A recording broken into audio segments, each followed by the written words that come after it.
Kami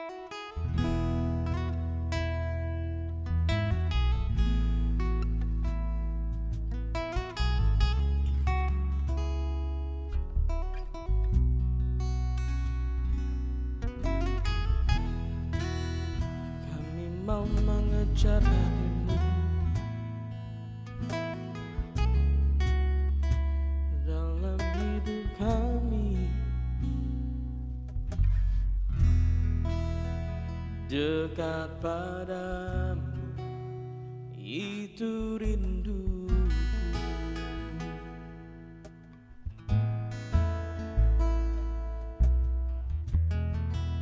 Setiap kataku kau pun menunggu. Aku sangka ku temukan satu kasih yang abadi. Kini ku datang dan ku bawa hidupku,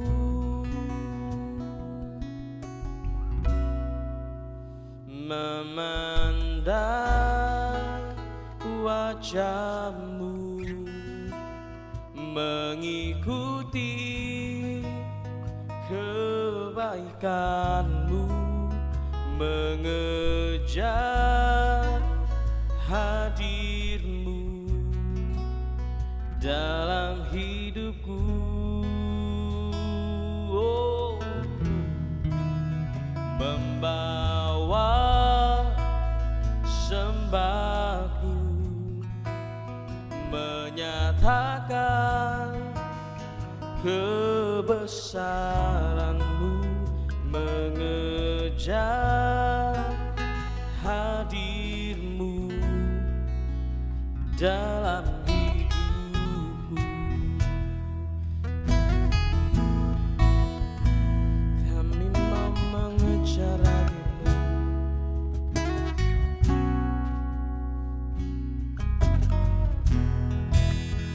dekat padamu itu rinduku.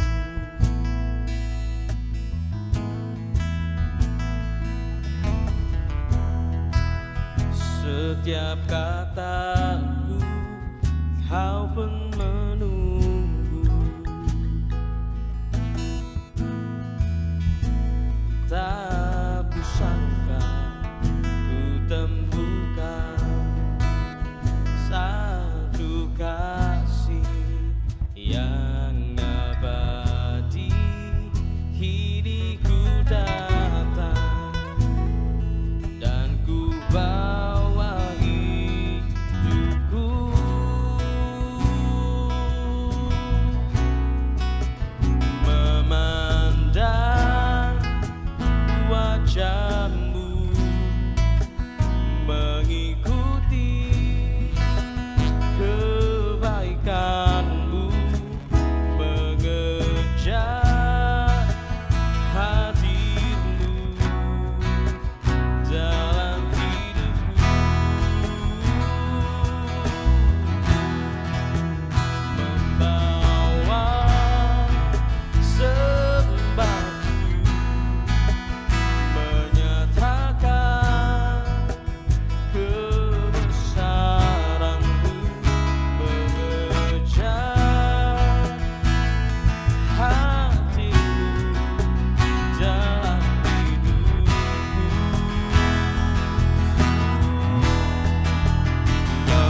mengejar hadirmu, mengejar hadirmu dalam hidupku, mengejar hadirmu dalam hidupku.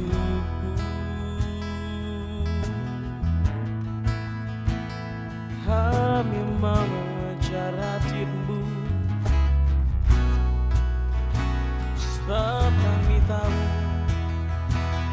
hidup kami sepenuhnya milikmu, Yesus.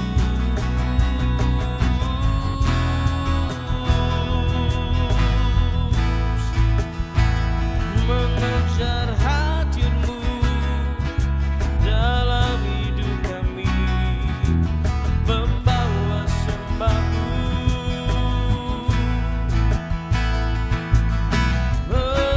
membawa sembahmu. Yesus, Yesus, Yesus, Yesus.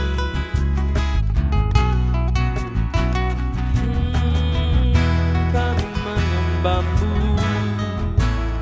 kami menyembahmu, Yesus. Ini aramaya namu, ini aramaya shikyamu. Kami bawa sembah kami, korban syukur kami.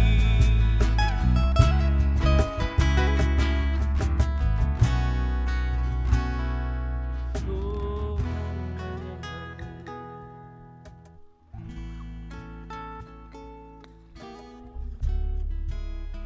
Engkaulah Allah dalam hidup kami, Tuhan.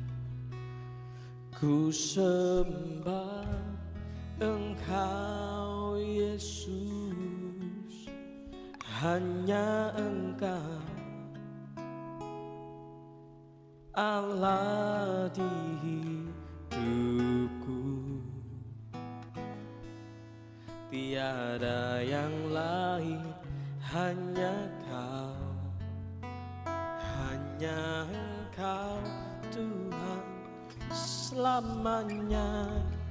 Kau tetap Allah, walau dunia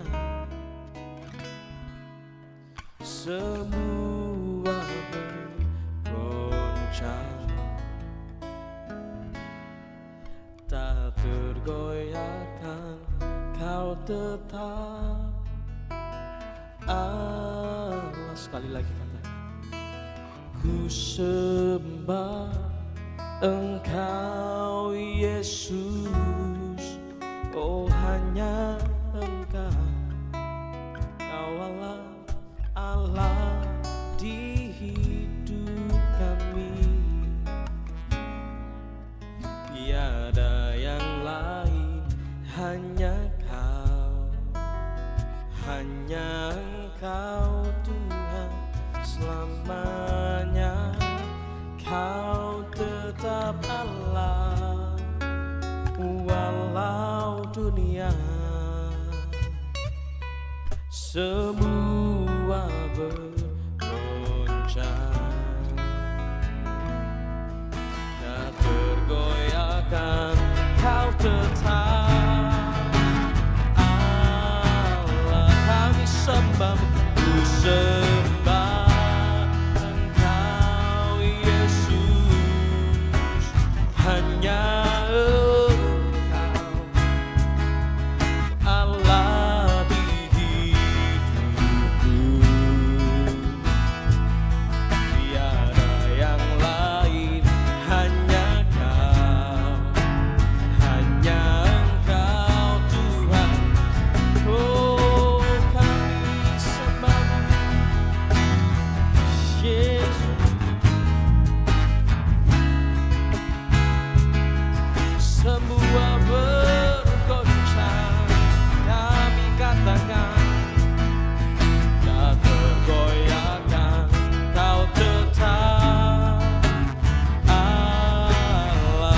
tetap Allah, kau tetap Allah, kau tetap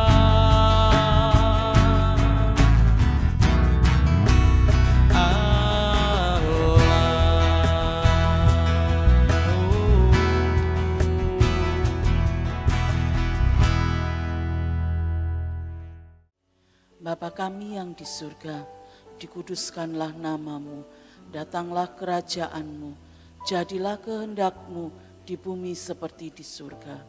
Berikanlah kami pada hari ini makanan kami yang secukupnya, dan ampunilah kami akan kesalahan kami, seperti kami juga mengampuni orang yang bersalah kepada kami.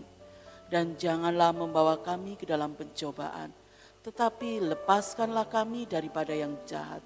Karena Engkaulah yang empunya kerajaan dan kuasa dan kemuliaan sampai selama-lamanya. Amin. Shalom saudara.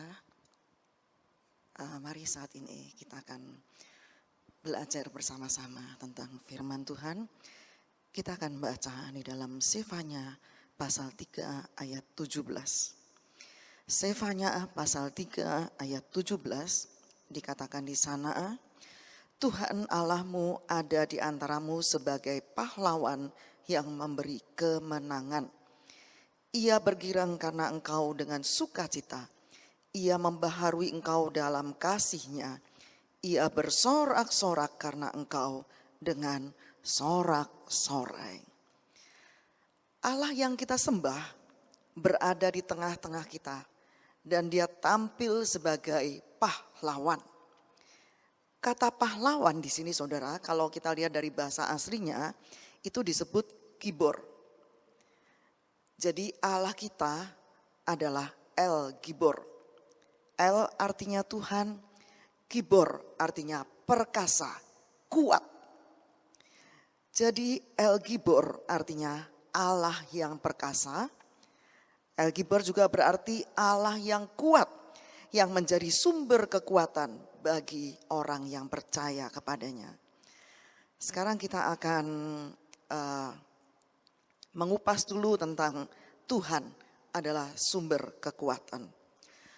Saudara, Musa pernah menyebut Allah sebagai El Gibor, yaitu di dalam Ulangan pasal 10 ayat 17. Ulangan 10 ayat 17, demikian firman Tuhan, sebab Tuhan Allahmulah Allah segala Allah, dan Tuhan segala Tuhan, Allah yang besar, kuat dan dahsyat, yang tidak memandang bulu ataupun menerima suap. Kata kuat tadi saudara di sana, itu bahasa aslinya juga ditulis Gibor. Jadi Allah kita adalah Allah yang kuat. Sebagai manusia saudara, kita seringkali merasa lemah, tidak berdaya, takut, khawatir. Nah pada saat-saat seperti inilah kita membutuhkan Allah yang sumber kekuatan. Allah yang kuat, El Gibor. Di mana Dia akan memberikan kekuatan pada orang-orang yang berseru kepadanya, yang memohon kekuatan kepadanya. Dengan demikian kekuatan yang diberikan oleh El Gibor itu akan mengatasi segala ketakutan kita. Hakim-Hakim pasal 6 menceritakan kisah tentang Gideon di mana dia bersembunyi terhadap orang Midian.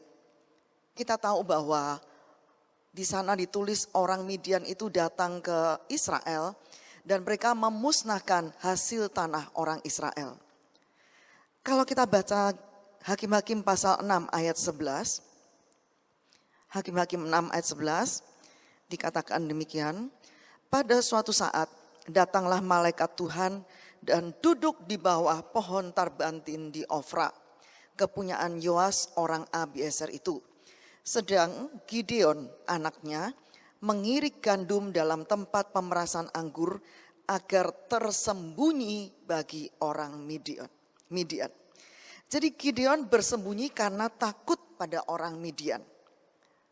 Ayat ke-12, kemudian malaikat Tuhan menampakkan diri kepadanya dan berfirman kepadanya demikian. Tuhan menyertai engkau, ya pahlawan yang gagah berani. Di sini kita lihat ada satu yang kontradiktif. Gideon adalah seorang yang penakut. Tadi dikatakan dia bersembunyi pada waktu mengirik gandum. Tetapi dia disebut pahlawan yang gagah berani. Gideon yang penakut, tapi oleh Allah El-Gibor, dia disebut pahlawan yang gagah berani. Demikian saudara, pada saat Gideon mengalami ketakutan, dia memang sempat bersembunyi di tempat pengirikan gandum. Gideon membutuhkan kekuatan, dan untuk itulah El-Gibor, yaitu Allah sumber kekuatan, menampilkan diri sebagai El-Gibor bagi Gideon. Sebagai sumber kekuatan, Allah memberikan kekuatan kepadanya untuk mengatasi ketakutannya. Dengan demikian, Gideon yang sekarang dalam pandangan Allah adalah pahlawan yang gagah berani. Bukan lagi Gideon yang penakut, tetapi Gideon sebagai pahlawan yang gagah berani. Karena El-Gibor itu sudah memberikan kekuatan kepadanya untuk mengatasi ketakutannya. Nah, di saat kita mengalami ketakutan, kita membutuhkan Tuhan sebagai sumber kekuatan. Dan bila kekuatan itu diberikan pada kita, maka hidup kita pun berubah dari penakut menjadi pemberani. Kalau saat ini saudara sedang menghadapi masalah yang membuat saudara mengalami ketakutan, mungkin dengan berita-berita yang saudara dengar setiap harinya membuat kita menjadi takut. Saudara, kita memiliki Allah yang kuat. Sumber kekuatan kita, El-Gibor. Datanglah kepadanya, mintalah kekuatan daripadanya untuk mengatasi ketakutan kita. Maka kita akan berubah menjadi pemberani dan akan tampil sebagai pemenang.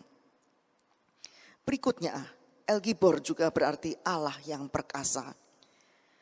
Di dalam Mazmur pasal 24 ayat 8, Mazmur 24 ayat 8, siapakah itu Raja kemuliaan? Tuhan, jaya dan perkasa. Tuhan perkasa dalam peperangan. Kata perkasa pada ayat ini ditulis dari bahasa aslinya juga dengan Gibor. Kemudian kita buka juga di dalam kitab Yesaya pasal 42 ayat 13. Yesaya pasal 42 ayat 13 dikatakan di sana, Tuhan keluar berperang seperti pahlawan. Seperti orang perang ia membangkitkan semangatnya untuk bertempur. Ia bertempik sorak, ya, ia memekik terhadap musuh-musuhnya. Ia membuktikan kepahlawanannya. Kata pahlawan di sini juga ditulis dari bahasa aslinya dengan Gibor. Jadi Gibor di sini berarti, El-Gibor berarti Tuhan, Allah yang perkasa. Dia juga pahlawan yang perkasa. Kapan Tuhan pergi berperang sebagai pahlawan? Pada saat kita menghadapi musuh, dan musuh tersebut sudah datang mengepung kita. Kemudian kita berseru kepadanya, maka El-Gibor, Allah yang perkasa itu, akan turun tangan dan berperang ganti kita. Berperang bagi kita. Tuhan berkata kepada Gideon dalam Hakim-Hakim pasal 6 ayat 14 dan 16 demikian. Pergilah dengan kekuatanmu, yaitu kekuatan yang sudah diberikan oleh El-Gibor ini. Dan selamatkanlah orang Israel dari cengkeraman orang Midian. Bukankah aku di sini adalah El-Gibor, mengutus engkau. Berfirmanlah Tuhan kepadanya, tetapi akulah yang menyertai engkau. Sebab itu engkau akan memukul kalah orang Midian itu sampai habis. El-Gibor atau Allah yang perkasa itu selalu menyertai kita. Kalau kita menyadari hal ini saudara, sebenarnya kita tidak perlu takut lagi dalam menghadapi masalah. Yang menyertai kita itu bukan sembarang orang. Tetapi yang menyertai kita, yang selalu menyertai kita adalah Allah sendiri. Yaitu El-Gibor, Allah yang perkasa. Yang selalu tampil sebagai pemenang dalam setiap peperangan. El-Gibor adalah Allah yang perkasa. Dia juga memberikan perlindungan kepada anak-anaknya. Perlindungan El Gibor ini akan kita peroleh bila kita menyerahkan apa saja yang perlu mendapat perlindungan dari Dia. Oleh sebab itu serahkan semuanya dalam perlindungan Allah yang perkasa. Dan izinkan Allah yang perkasa itu untuk sepenuhnya melindungi kita. Setelah kita menyerahkan semuanya ke dalam tangan El Gibor, Allah yang perkasa, bangunlah keintiman dengan Dia. Milikilah keintiman dengan Dia. Milikilah keintiman dengan El Gibor, Allah yang perkasa. Percayalah kepada El Gibor, Allah yang perkasa, bahwa tidak ada satu masalah pun yang tidak dapat diatasi oleh El Gibor, yaitu Allah yang perkasa. Dia sanggup memberikan pertolongan dan perlindungan di saat badai sedang menerpa kita. Dia sanggup membuka jalan bagi kita di saat tidak ada jalan lagi bagi kita. Allah yang kita sembah adalah Allah yang perkasa, El Gibor. Yang bersamaan dengan Dia tidak ada yang mustahil. Dalam Sefanya pasal 3 ayat 17 tadi, di ayat pertama yang kita baca, dikatakan bahwa El Gibor atau Allah yang perkasa selalu menyertai kita untuk memberikan kemenangan kepada kita. Di dalam Roma pasal 8 ayat 31 dikatakan di sana, sebab itu apakah yang akan kita katakan tentang semuanya itu? Jika Allah di pihak kita, jika El Gibor itu di pihak kita, jika Allah yang perkasa itu di pihak kita, siapakah yang akan melawan kita? Saudara, kalau El Gibor, Allah yang perkasa itu di pihak kita, selalu menyertai kita, terhadap siapa kita harus takut? Sebab Allah yang perkasa, El Gibor itu selalu tampil sebagai pahlawan yang memberikan kemenangan kepada kita yang percaya kepadanya. Itulah sebabnya dalam Roma pasal 8 ayat 37 dikatakan, tetapi dalam semuanya itu kita lebih daripada orang-orang yang menang oleh Dia yang telah mengasihi kita. Oleh karena El Gibor, Allah yang perkasa itu selalu menyertai kita, maka kita akan tampil sebagai pemenang-pemenang di dalam Dia, bahkan lebih dari seorang pemenang. El Gibor bergirang karena kita dengan sukacita, seperti pengantin pria bersukacita karena pengantin wanita. El Gibor membaharui engkau dalam kasih-Nya. Dalam terjemahan lain dikatakan bahwa Dia akan menenangkan kita dengan cintanya. Ketika kita menghadapi masalah dan mengalami ketakutan, kemudian kita datang kepada El Gibor, Allah yang perkasa, maka Dia akan menenangkan kita. Di tengah-tengah ketakutan kita, Dia menenangkan kita dengan cintanya. Kemudian memberikan kekuatan kepada kita. Dan bersama dengan El Gibor, kita akan tampil sebagai pemenang-pemenang. Saudara, marilah kita bersyukur selalu kepadanya. Dan jangan lagi biarkan hatimu dikuasai oleh ketakutan, kecemasan, dan kekhawatiran.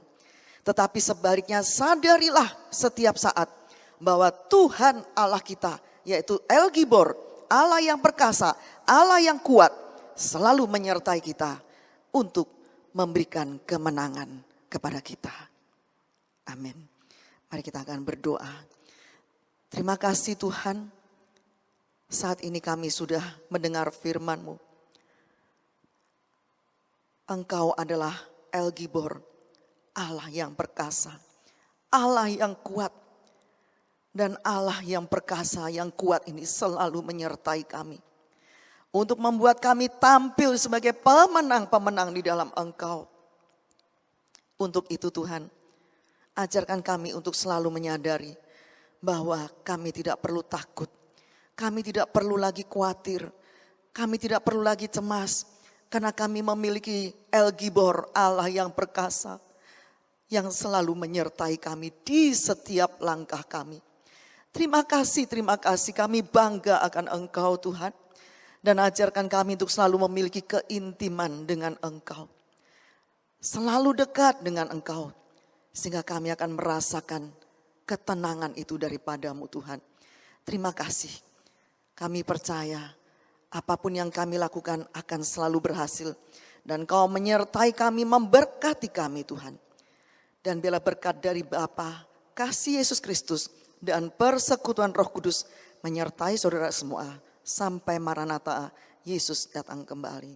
Dalam nama Yesus Kristus, haleluya, amin. Tuhan memberkati.